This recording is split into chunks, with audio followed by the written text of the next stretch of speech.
Thank you for joining me today. It's Brian Gubernick, and welcome to a very special edition of the No Days Off podcast. We are broadcasting here today on Christmas Day.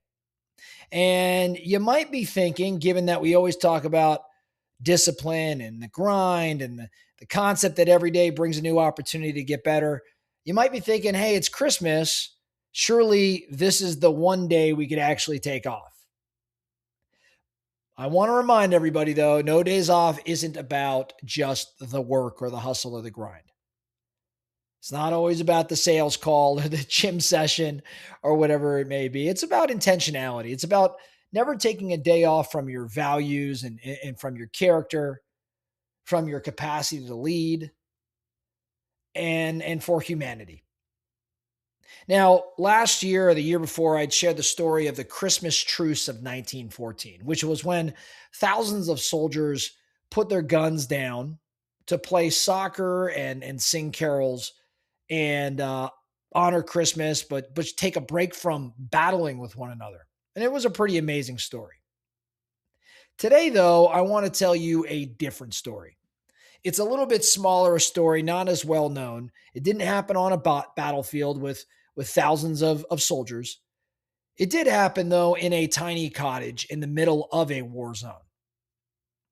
I think this story teaches us that sometimes the hardest work we do isn't conquering an enemy, it's conquering ourselves, conquering our own instincts. So the year is 1944. It happens to be Christmas Eve.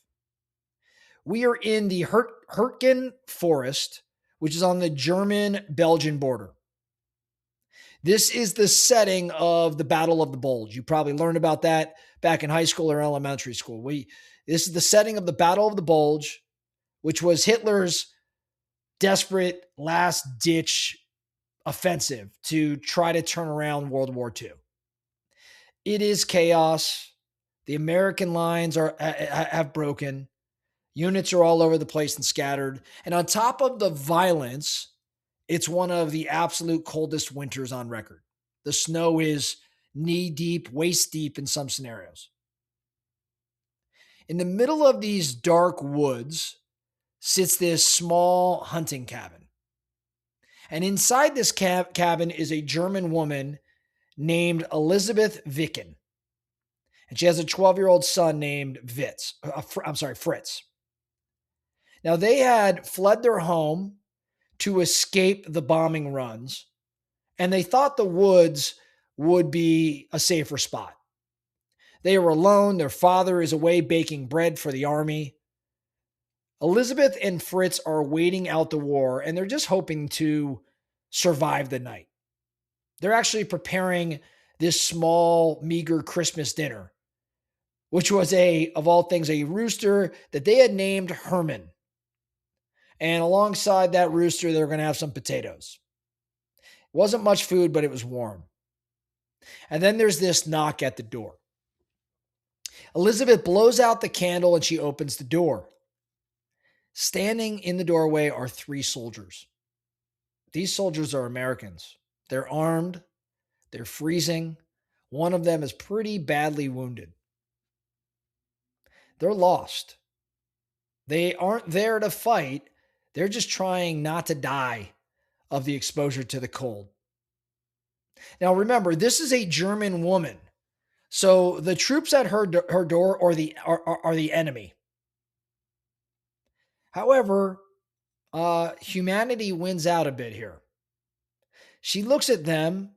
She sees their young boys, or not, but young boys in terms of military age, and she waves them inside.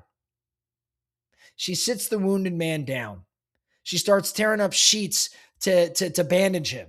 She tells her son Fritz to go set the table.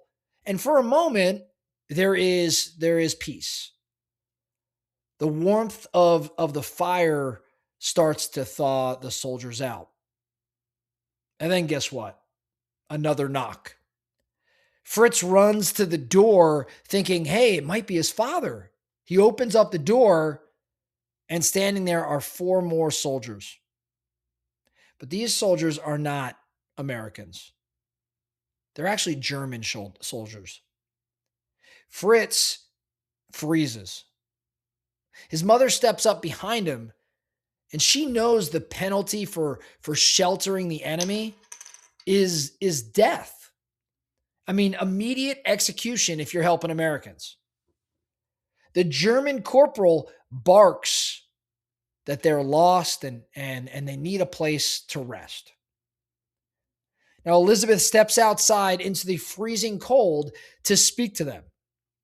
She looks the corporal in the eye. Now, this small woman standing up to these armed men, and she says, "You are welcome here. You can warm yourselves. We have some soup." But then she adds, "We have three other guests inside. And I will not have in my house, I will not have any shooting here." The German corporal asks, "Well, who is inside?" And she says, "Americans." The soldiers, the soldiers tense up. Their hands immediately grab their rifles. It's a standoff in the snow. And this is the moment where fear usually wins out. This is the moment where training for these soldiers takes over and violence is what happens. But Elizabeth held her ground. She yells, "Hey, listen to me. It is the holy night. There will be no shooting here." And she looked at them, as the story goes, with such authority and such absolute certainty that these soldiers lowered their guns. She made them leave their weapons outside. Then she went back inside, told the Americans to surrender their weapons, and she stacked them all together. And then the craziest, most incredible thing happened. The German soldiers and the American soldiers squeezed into this tiny cabin on Christmas Eve. The tension was pretty thick, as you can imagine, but the smell of the roasting rooster filled the room. One of the German soldiers who had medical training saw the wounded American. He didn't see an enemy, he saw a patient. And so he goes over there, he inspects the wound and realized the dressing was wrong. So he rebandaged the American, he gave him some medicine, and he told him in broken English that he would survive. They sat down to eat. Elizabeth said grace. Fritz, the 12-year-old boy, watched as tears ran down the faces of these soldiers.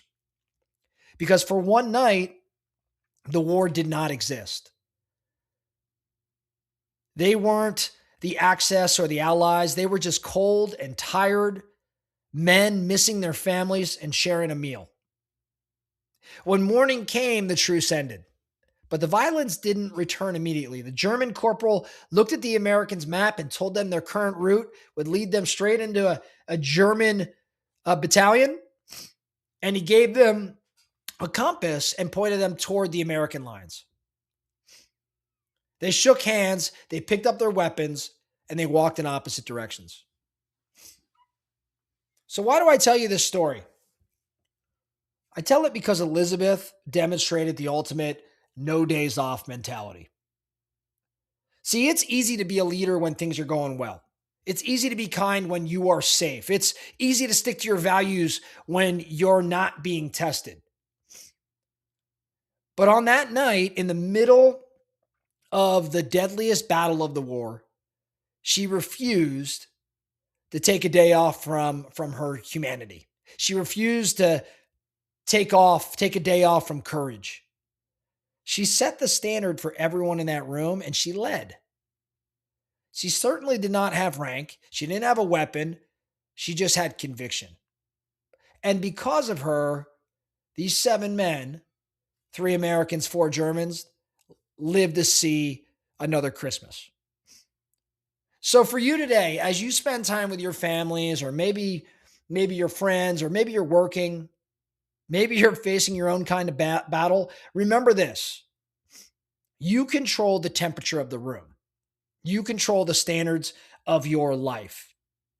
Even in the darkest woods, even against the greatest odds, You have the choice to lead with grace and to lead with strength.